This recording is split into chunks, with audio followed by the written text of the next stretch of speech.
नमस्कार, मैं अम्बे वर्मा और आप देख रहे हैं इंडिया टीवी न्यूज। तो चलिए आगे बढ़ते हैं कुछ खास खबरों की ओर। वक्फ बिल हमारे शरीयत पर सीधा हमला है, इसे वापस लेना होगा। डॉक्टर मुन्ना खान। वक्फ संशोधन बिल के खिलाफ संविधान बचाओ लोकतंत्र बचाओ देश बचाओ अभियान के बैनर तले किला घाट से निकला मौन जुलूस। पूर्व निर्धारित कार्यक्रम के तहत किला घाट स्थित मदरसा हमीदिया मैदान परिसर से निकली जुलूस में डॉक्टर मुन्ना खान मौन जुलूस में काली पट्टी और काली पगड़ी बांधकर शामिल हुए। संबोधित करते हुए उन्होंने कहा कि अगर केंद्र सरकार बिल वापस नहीं लेती है तो दिल्ली में संसद भवन को भी घेरने का काम हम लोग करेंगे। किसान भाइयों की तरह शहादत पाने को तैयार हैं हम मौत से डरने वाले नहीं हैं। शरीयत के तहफ्फुज के लिए गोली खाने को भी तैयार हैं।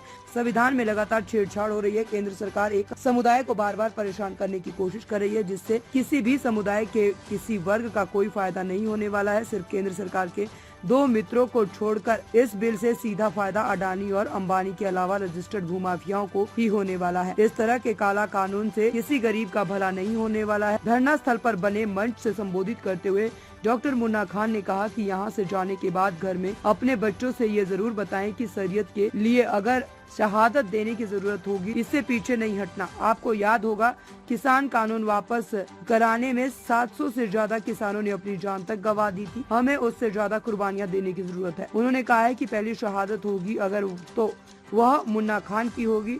अभी तो और संघर्ष करना है, लाठियां खानी है, लड़ना होगा। इससे हमें नहीं घबराना है। जो आंख से ना टपके वो लहू ही क्या। संविधान बचाओ देश बचाओ के बैनर तले घटनास्थल तक हजारों की संख्या में वक्फ बिल के खिलाफ लोगों ने मौज जुलूस निकाला। इस अवसर पर पूर्व पार्षद डब्बू खान, पार्षद डॉक्टर मुन्ना खान, तनवीर आलम, पार्षद नफीसुल हक रिंकू, पार्षद पप्पू सरदार, रियाज खान कादरी, सरफे आलम तमन्ने, नियाज अहमद, मकसूद आलम उर्फ पप्पू खान, रुस्तम कुरैशी, मोहम्मद उमर, आसिफ हसनैन, नफीस खान, मोहम्मद अरमा, नौशाद आलम, पप्पू खान, आस मोहम्मद, डॉक्टर खुदाद, डॉक्टर जमाल हसन, आफ्ताब आलम, तमन्ना राय लोगों की अगुवाई में मौन जुलूस निकाला गया।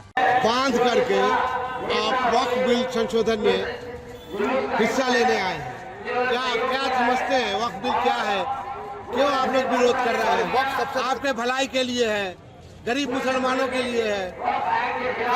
आप एक बात कर रहे हैं मीडिया वाले लोग कि गरीब मुसलमान जहाँ मुसलमानों को छप्पन नमाज नहीं पढ़ने दें, आप गरीब मुसलमान की बात कर रहे हैं। आप मीडिया वाले लोग कब सुधरिएगा भाई? सबसे बड़ी बात है ये वक्फ बिल जो आया किसके लिए आया है?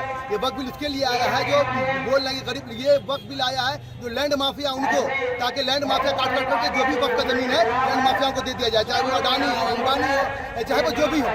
सबसे बड़ी बात यह है कि वक्फ बिल संशोधन के खिलाफ इसीलिए हम लोग आए हैं कि ये वक्फ बिल जो है न किसी गरीब का भला होने जा रहा है, न हिंदू का न मुसलमान का, लेकिन इसको ये दिखाया जा रहा है कि देखिए मुसलमानों को टारगेट करके उसको हम निशाना कर रहे हैं, इसको हम तकलीफ दे रहे हैं ताकि एक पक्ष को हम खुश कर सकें। लेकिन ऐसी बात नहीं है। मैं बता दूं, शरीयत की में मुदाखलत हम लोग बर्दाश्त नहीं करेंगे। ये हमारे शरीयत पे हमला है।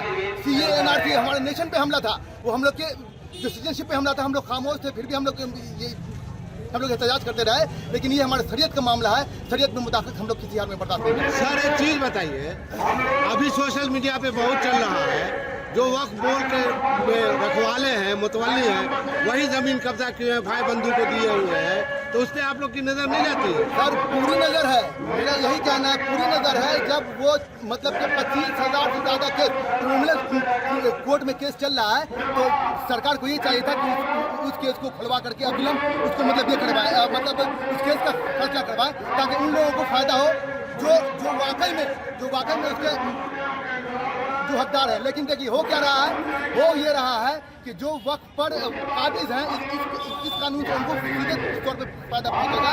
इसीलिए इस कानून के खिलाफ हम लोग पसमानदा मुसलमान को आगे बढ़ाने के लिए क्या बात कर रहे हैं? मुसलमान पूरा मुसलमान पसमानदा है, पूरा मुसलमान पसमानदा है। चाहे एजुकेशन में ले लीजिए, समाज में किसी भी वर्ग में लीजिए, पूरा मुसलमान पसमानदा है। ये आप लोग का ये भ्रम फैलाया जा रहा है पसमानदा मुसलमान को फायदा होगा। जिस तरह ये जो हमारे दलित खान को दिखाई जाता है मुसलमानों को खराब को दे दिया जाएगा, उसी तरह ये भ्रम फैलाया जा रहा है कि ये पसमानदा मुसलमान को फायदा होगा। पूरा मुसलमान पूरे निकल जितने मुसलमान है सब पसमानदा है, उसके लिए काम करना होगा। अच्छा कानून तो पास हो गया, आप रोड पर निकलने से क्या होगा? सर देखिए, कानून पास हो गया, बहुत अच्छी बात है। हम कानून जिस संविधान से पास हुआ उसी संविधान से वापस भी होगा। जब जनता सड़क पर आएगी तब संसद हिलेगा सर।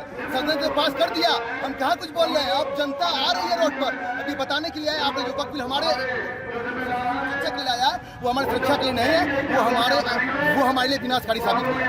बिहार के एक नेता बोले जो इस वक्त बिल का विरोध करेगा उसको जेल में डाल देंगे। सर मैं खड़ा हूँ सामने, हिम्मत है तो भिजवाए जेल। हम तो बोल रहे हैं, हिम्मत है तो भिजवाए जेल। सबसे पहले मेरा नाम, मैं पूरे बिहार से डॉक्टर मुन्ना खान दरभंगा से जाने को तैयार है। अगर हिम्मत है तो भिजवा दीजिए। कोई पॉलिटिकल पार्टी का सपोर्ट नहीं मिल रहा है। देखिए ये पॉलिटिकल चीज ही नहीं है, ये शरीयत का मामला है, ये तमाम मुसलमानों का मामला है। ये किसी शरीयत का, ये किसी पार्टी का मामला नहीं है। और जब शरीयत पर जब चोट पहुंचेगा, हमारा एक मुसलमान का बच्चा, कौम का बच्चा सड़क पर नजर आएगा।